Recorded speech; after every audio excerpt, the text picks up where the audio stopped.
Thank you very much, Honorable. Thank you very much, Nathaniel. Thank you so much for this opportunity, and thank you for inviting me to this all-important program, a program that we desire will lead to a number of very positive changes that will happen within the sports ecosystem. I must say that I'm really impressed about the thoughts that went into designing this program, and I would urge that we do more of this. And I believe that as we talk, it would spark something that will bring about the necessary changes, the reset that His Excellency John Dramani Mahama and the government truly need to be able to push the agenda of sports and recreation very, very far. Let me say, distinguished guests, industry experts, sports stakeholders, members of the media, ladies and gentlemen, it is an honor to be here this evening, engaging in a crucial conversation about the future of Ghana sports. The theme, Resetting Ghana Sports, Governance, Infrastructure, and Funding, is not just a discussion point. It is a call to action. Ghana's sporting legacy is undeniable, and you rightly laid that in your introductory comment with your other colleagues. From our historic Olympic medals in boxing to the glory days of our Black Stars and the global dominance of our sprinters, we have, at different points in history, placed Ghana firmly on the world map. However, recent years have forced us to confront hard truths. We have seen declining performances, inadequate sports infrastructure, and financial constraints that limit our ability to compete globally. These challenges demand a reset, a new direction that ensures that sports in Ghana is not just about participation, but about excellence and economic empowerment. Today, the global sports industry is worth over $620 billion and is expected to surpass $1 trillion in few years. I mean $1 trillion, not cedis that we are talking about here. Sports is not just about competition. It is a significant driver of national economies, creating millions of jobs and attracting investments. Africa's sports economy is growing, with nations like Morocco, Senegal, and South Africa making strategic investments that position them as emerging powerhouse. Morocco is investing $500 million in sports infrastructure ahead of the 2030 FIFA World Cup. While Senegal recently completed a 50,000-seater Olympic stadium to boost its international sporting reputation, Ghana cannot afford to lag behind. We must modernize our sports industry, not just for the prestige, but for the economic opportunities that it offers. Sports tourism, broadcasting rights, merchandising, and youth employment. Ladies and gentlemen, our recent sporting performances highlight the urgency of this reset. Ghana's failure to qualify for the 2025 AFCON in Morocco and our inability to send a single boxer to the Paris 2024 Olympic Games should not just be seen as disappointments, but as a signal that our development system needs urgent attention. In boxing, a sport that brought us our first Olympic medal in 1960, we are now struggling to qualify for major tournaments. In football, We have not lifted the AFCON trophy since 1982. A 43-year drought that does not reflect our football potential. Beyond this, our performances at global athletics competition and the Commonwealth Games continue to decline, while other African nations are making strategic progress. This is not a lack of talent. It is a lack of structured investment, proper governance, and sustainable funding.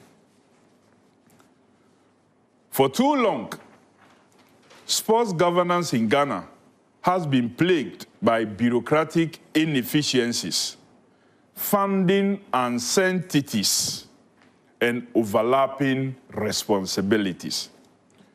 The Sports Act of 2016, Act 934, was designed to provide structure, but there remain gaps in implementation.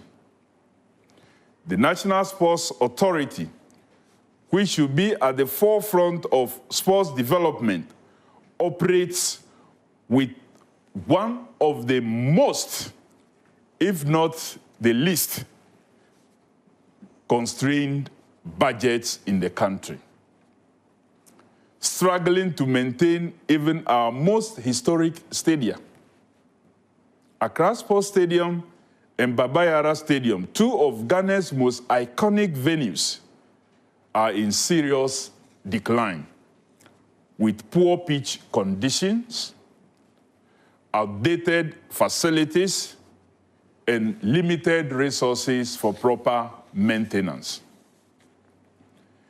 The lack of a clear national sports policy means that every administration starts afresh rather than building upon a long-term vision. That is why the NDC government is taking decisive steps to ensure continuity and progress. I can assure you that the John Dramani Mahama administration will continue everything that has been initiated, which is positive for sports development. What has sent us negative things will be wiped away, of course. As part of this reset, we are reviewing the Sports Act to eliminate governance inefficiencies, increase transparency, and ensure accountability in sports administration. We are also introducing the National School Sports Agency to revive structured school competitions, ensuring that young talent is identified and developed through a well-organized pipeline. The National Recreation Agency will be established to promote mass participation in sports and community-level engagement, creating a culture where every Ghanaian, young or old, sees sports as an essential part of life. These are bold reforms that will reshape our sports landscape for years to come.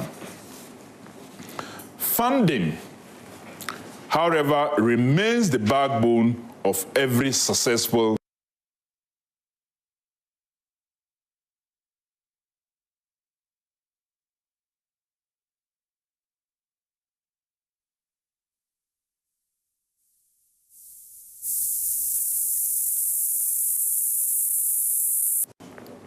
Unlike other nations that have diversified their funding streams, we remain overly dependent on government allocations. That must change. The NDC administration, led by His Excellency John Dramani Mahama, is committed to establishing a national sports fund, where revenue from sports betting, I don't mean betting tax, I said revenue from sports betting, The National Lottery, corporate sponsorship, and tourism levies will be channeled directly into sports development. In addition, we are working to expand broadcasting rights for local leagues, encouraging partnership with digital platforms to monetize Ghanaian sports content. In the global sports economy, sports media rights generate over $56 billion annually, a market Ghana can no longer afford to overlook. Our local leagues must become commercially viable, attracting sponsorships, high-quality broadcast, and packed stadiums. The modernization of sports infrastructure is equally paramount. While the Boteman Sports Complex and upgraded Legon facilities have added to our sports assets, it will interest you to note that only 2 out of 10 planned youth resource centers can be described as completed. Several are abandoned, including those in Navrongo, Yendi, Doma, Hinkro, where millions of cedis in investments are deteriorating due to neglect. This government has committed to modernizing our national stadiums and completing stalled projects to provide the necessary infrastructure for grassroots and elite sports. These facilities will not only support local competitions, but will position Ghana as a preferred destination for Africa sports tourism, training, camps, because of course many nations would love to come to Ghana to use it as a training point. We already have a very stable democracy and a peaceful environment. So all we need is to provide these facilities, and many nations would want to come to that country that is within the mid of the equator to train, and international tournaments. Ladies and gentlemen, the world of sports is changing, and Ghana must change with it. Sports is no longer just a passion. It is an industry that can create jobs, generate revenue, and contribute significantly to national development. If we are to reclaim our rightful place on the African and global sports stage, we must embrace modern governance structures, prioritize sustainable funding, and invest in world-class infrastructure. The reset we envision is not just about short-term fixes. It is about laying a foundation that ensures Ghana remains competitive for generations to come. To our athletes, coaches, and sports administrators, this is the time to embrace professionalism, discipline, and innovation. To the corporate sector, sports is not just an area for philanthropy. It is a business opportunity with immense returns. To all stakeholders, this is a call to action. We must all work together to reset Ghana sports and create a legacy that will stand the test of time. With these words, I officially declare this Open Thought Leadership event a great platform for bold ideas and strategic dialogue duly opened. Let us engage, let us innovate. Most importantly, let us act. Thank you very much for attention.